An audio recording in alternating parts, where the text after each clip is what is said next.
Alright, selamat pagi guys. So hari ini kita akan uh, buat review sedikit untuk Euro USD Day 1. Okay, so kalau tengok dekat sini ada satu apa tu? Sebelum ni ada satu setup yang cantik lah dekat Euro USD. Kita just buat review lah.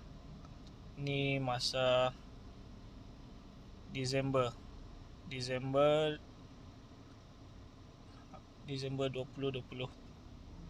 Okay, so dia ada satu setup yang sangat-sangat cantik dekat sini, di mana price membuat pattern Quasimodo ataupun QM. Okay, so kita tengok dekat sini ni yang saya marking ni,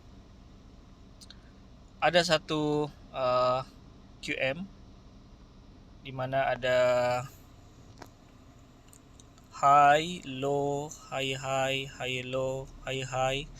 Lepas tu price membuat lower low. Okay, tapi di sini kita tidak pastilah dekat mana price akan membuat rejection kan.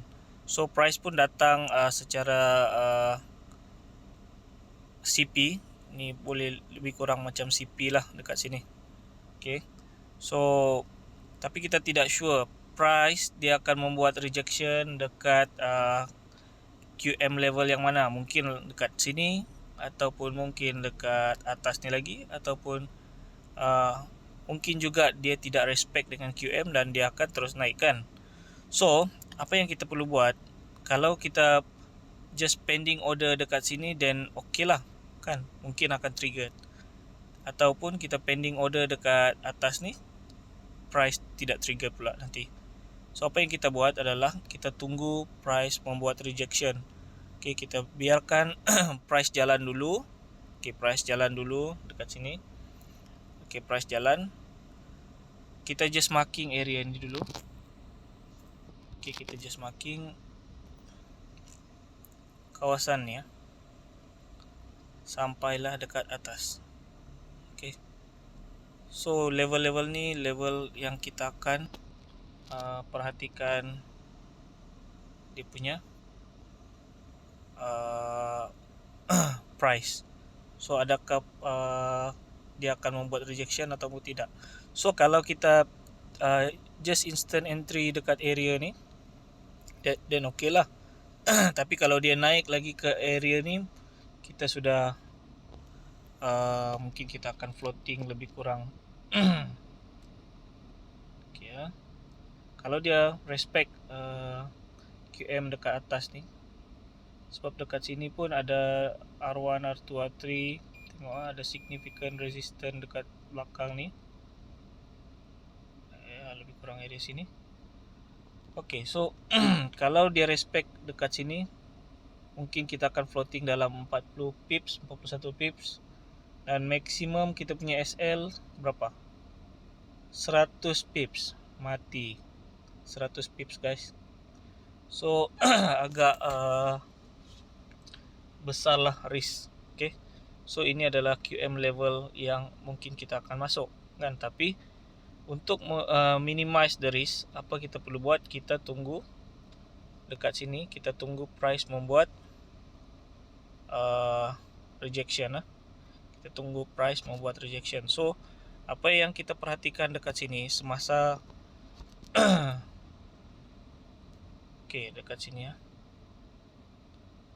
bila price menghampiri QM level dekat ni, area ni, boleh tengok dekat sini price membuat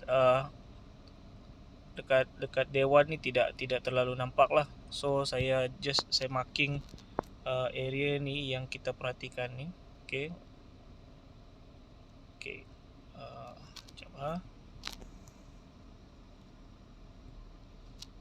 Okay, untuk zone ni, bila price menghampiri zone ni, apa yang kita perlu buat, kita pergi time frame yang lebih kecil. Okay, H4.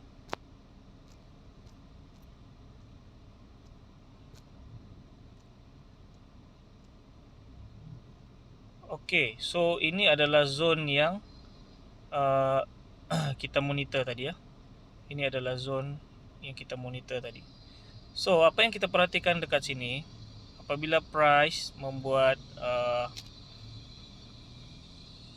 dekat sini ya, high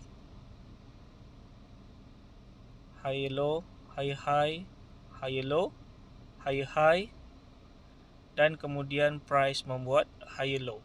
Okay, sorry, high low, high low, high. Lepas tu price gagal untuk membuat kenaikan, menyambung kenaikan, dan dia membuat apa dekat sini, iaitu dia telah pun memberi satu signal, iaitu dia sudah pun gagal untuk membuat kenaikan, dan dia bagi satu signal untuk price membuat reversal. Okay, dia bagi signal sini ada satu shadow yang telah menembusi previous high low. So ini adalah signal bahawa price akan membuat penurunan lah. Okay, so kalau kita tengok dekat sini, dekat H4 sudah pun terbentuk satu QM yang baru, rejection daripada daily ya, daily time frame. Kita tengok dekat daily time frame ada satu bearish engulfing dekat sini, iaitu rejection. So yang ni yang sebenarnya kita akan tunggu. Okay, so dekat previous video saya ada tunjuk macam mana dekat kita tengok ada satu rejection, ada satu bearish engulfing, sebab saya memang akan depends dengan bearish engulfing sebagai confirmation. Dan dekat sebelah kiri ni ada dua resistance. Okay, so di sinilah yang kita akan tunggu, di mana kita akan minimize risk daripada SL yang terlalu tinggi, boleh mencecah 100 pips dekat daily.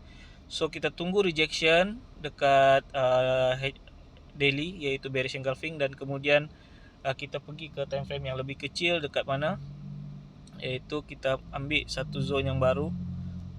Okay, di mana kita sudah tengok pun price membuat lower low dekat sini. So apa yang kita perlu buat adalah kita ambil dekat ni, di mana price membuat high low, high low, high lower low. So kita tunggu dekat sini.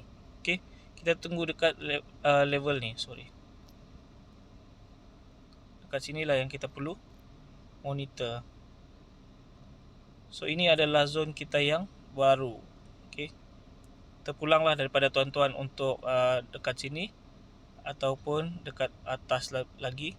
Tapi apa yang kita perlu tengok adalah kita tengok dekat supply zone. Kita tengok dekat sini ada supply zone yang terakhir. Ini adalah supply zone yang terakhir. So apa yang kita perlu buat, kita just marking supply zone yang terakhir ni.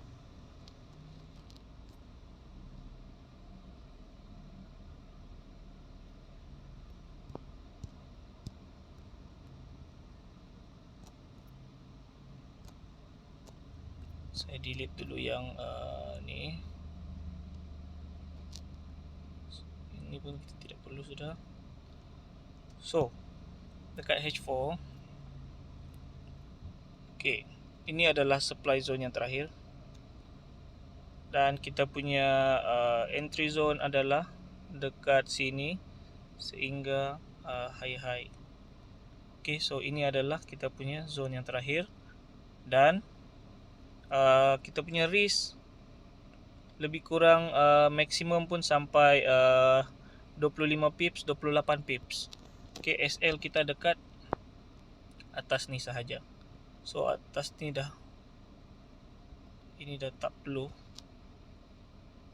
So SL kita dekat sini, saya marking color merah.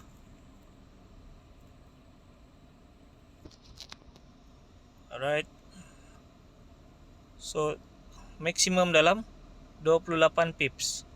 Okay, 28 pips, 29 pips. So bila price masuk balik ke zone ni, high low, high low low, masuk balik ke zone atas, dan disinilah masa untuk kita entry. Okey, masa kita untuk entry kat zone ni. Okey, dan price membuat rejection sebanyak, okey, TP wajib kita dekat previous low, dekat sini. So dalam 100 pips, okey, lebih kurang dalam 100 pips lah. Tapi dekat sini price sudah pun reject sebanyak berapa ratus pips maksimum. Price terus membuat penurunan harga, okey, sampai 600-700 pips. Siapa yang swing lah, yang swing dekat sini pun dah sampai dalam 380 pips. okey, so risk reward yang sangat-sangat cantik lah dekat sini.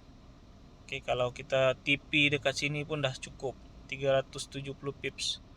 okey, SL hanya berapa pips kita punya SL? 28 pips, 29 pips.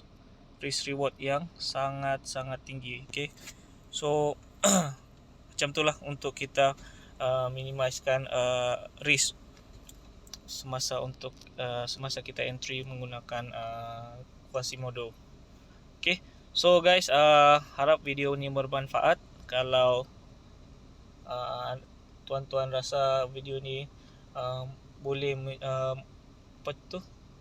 boleh dijadikan sebagai panduan, mohon share dan juga jangan lupa subscribe untuk video-video yang akan datang. Okay, see you guys on next video.